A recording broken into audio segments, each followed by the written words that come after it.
तो hello good afternoon दोस्तों, मैं भावना रघुवंशी और हम पढ़ रहे हैं महाद्वीप, विश्व के महाद्वीप। और आज हम पढ़ रहे हैं अफ्रीका महाद्वीप के पर्वत। अफ्रीका महाद्वीप के बारे में हम 2-3 क्लासें कर चुके हैं। तो अफ्रीका महाद्वीप को पठारों और पर्वतों का देश कहा जाता है, पठारों पर्वतों का महाद्वीप कहा जाता है अफ्रीका महाद्वीप को। अफ्रीका महाद्वीप पृथ्वी के 20% भाग पर स्थित है और यह चारों गोलार्ध में स्थित है। उत्तरी, पूर्वी, दक्षिणी और पश्चिमी चारों गोलार्ध में स्थित है। और जो तीनों रेखाएं हैं इससे होकर गुजरती हैं, भूमध्य रेखा, मकर रेखा और कर्क रेखा, तीनों रेखाएं इससे होकर गुजरती हैं अफ्रीका महाद्वीप से। तो अफ्रीका महाद्वीप एशिया महाद्वीप के बाद दूसरा बड़ा महाद्वीप है। तो आज की क्लास में हम पढ़ रहे हैं अफ्रीका महाद्वीप के पर्वत जो कि एटलस पर्वत को हम एक क्लास में डिटेल से पढ़ चुके हैं। एटलस पर्वत को फिर भी आज हम इसका रिवीजन करते हैं। एटलस पर्वत अफ्रीका महाद्वीप के 3 देशों में इसका विस्तार फैला हुआ है। तो वो कौन कौन से देश हैं? मोरक्को, ट्यूनीसिया और अल्जीरिया। मोरक्को, ट्यूनीसिया, अल्जीरिया 3 देश में इसका विस्तार फैला हुआ है एटलस पर्वत का।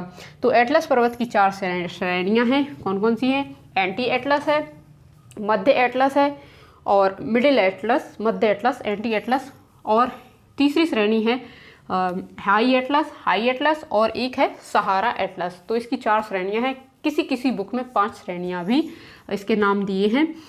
तो एटलस पर्वत जो कि 3 देशों में इसका विस्तार, यह एक नवीन बलित पर्वत है। एटलस पर्वत नवीन बलित पर्वत है।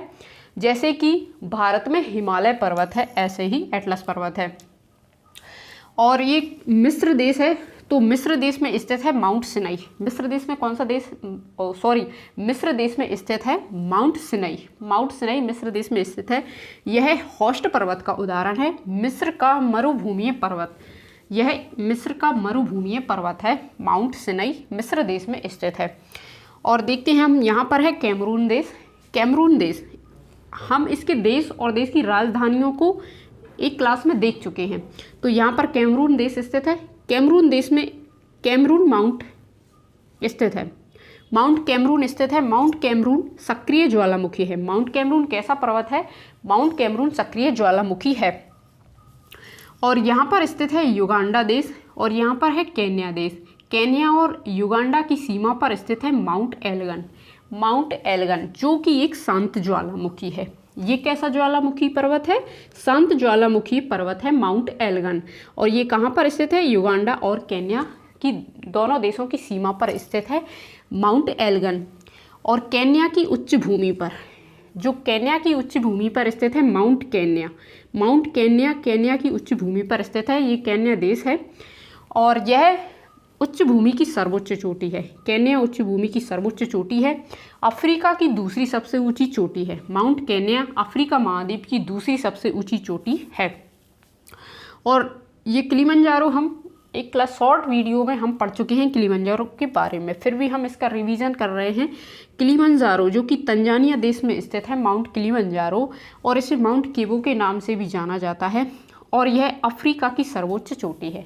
अफ्रीका की सबसे ऊंची चोटी कौन सी है? Mount Kilimanjaro. यह साल भर बर्फ से ढके रहते हैं और यह महाद्वीप सबसे गर्म महाद्वीप माना जाता है क्योंकि यह तीनों रेखाओं पर स्थित है। जो विषुवत रेखा है, भूमध्य रेखा है, इसके बीच से गुजरती है।